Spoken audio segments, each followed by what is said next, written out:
What's up YouTube? My name is Sin Went and welcome to Automotive Economics. In this channel I talk about cars, finances, and life in general. If you'd like to learn more, please consider subscribing and hitting that notification bell so that you never miss a video. In this particular video, I'm going to talk about the 7 things I hate about my Nismo 350Z.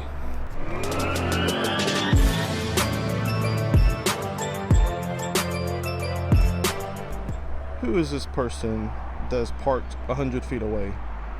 Oh, it's just a Nismo 350Z. The first reason why I hate this Nismo 350Z is the front bumper extends out so far that it makes me park like this, about 10 feet away from the curb, because I'm so afraid to hit this front lip on that. The reason why this front bumper extends out that far is it's got a built-in front splitter. It actually helps with aerodynamics and keeping the car on the ground and everything, but as a normal everyday driver, it is not the best because it just makes me park like this. It just makes me park like really bad. And in general, I mean, I love the way it looks, but it just extends out a little too far in my opinion. The second reason why I hate this car is normal people that don't know cars do not know what the heck this thing is. They're like, oh, what kind of car is this? It's not a Nissan. It can't be a Nissan. Why is there a Nissan emblem on it? It is a Nissan. It's just the Nismo edition of it.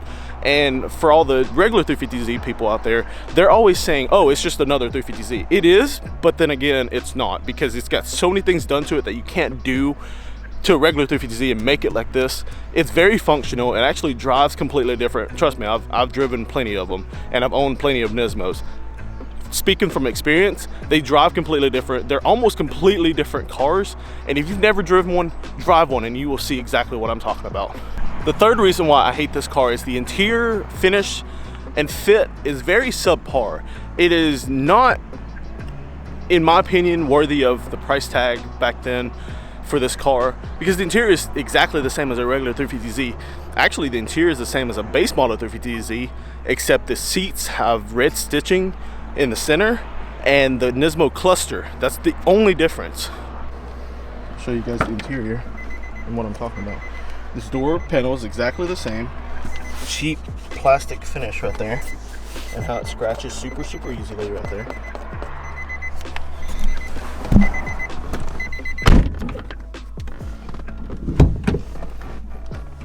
So really the main differences are the red stitching right there on the steering wheel and the Nismo cluster. I feel like they could have done something along the lines of making the steering wheel slightly different, or putting like Recaro Sportster CS's in the seats as the seats like the Nismo Juke RS's, or like even the Nismo stitching on the Nismo 370Z seats. Just even those like that would give it a little bit more of a premium feel. The one thing I really do like, I've already pointed out in my other video, is the badge right here, and it just makes it feel special. So I'm not sure if you guys can even see that.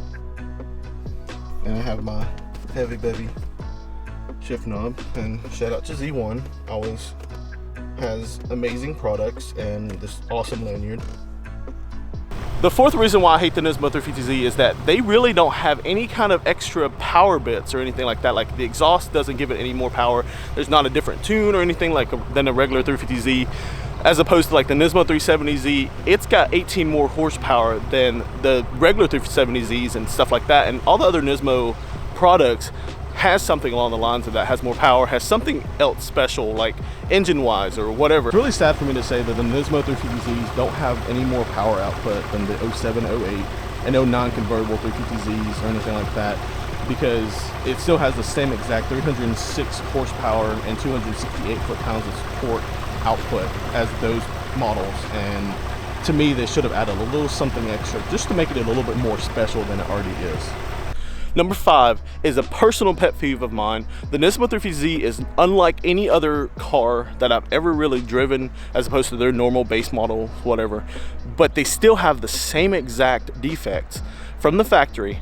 It's the most annoying thing that you could ever have in a car. Like, let's say you have a super nice looking car, and then the headlight does this crap.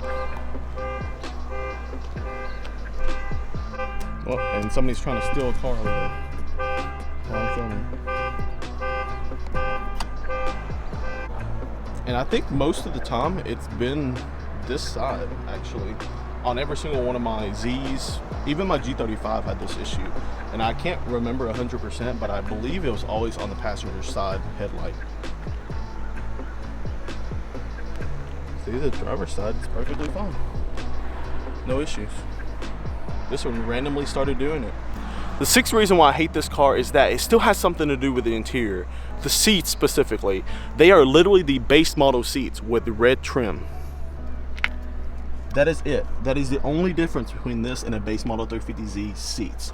It is manual, which I see that's weight savings, but they could have put something like Nismo right here or Nismo right here just to make it a little more special, even if they were just to use the base model seats.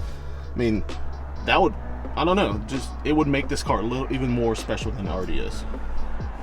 The seventh and final reason why I hate this Nismo 350Z is not just the Nismos, but it is the 350Zs in general. So 07, 08, 09 350Zs were affected by this, and they used a super thin oil gallery gasket, and it's made of paper as well, so it literally disintegrates after 70, 80, even up to 100,000 miles. It completely disintegrates and your oil pressure drops dramatically, and you run the risk of grenading your engine, and that's not very good for a car that's meant for the track, especially a car that's meant for the track.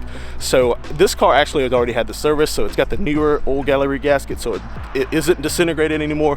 My oil pressure is awesome. So I mean, that's really a big issue to me, because if you drive a car around and you don't have any oil pressure, you're gonna risk blowing the engine up. That's a few $1,000s right there. I'd rather not spend a few $1,000s putting a new engine in this car. Completely warm idle. I have roughly 30 PSI,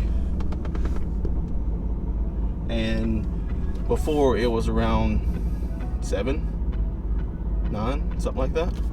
And my old Nismo did that, and I know a lot of other people that's had that issue, so I wanted this taken care of before it did something stupid. Thank you so much for watching this video on the 7 things I hate about my Nismo 350Z.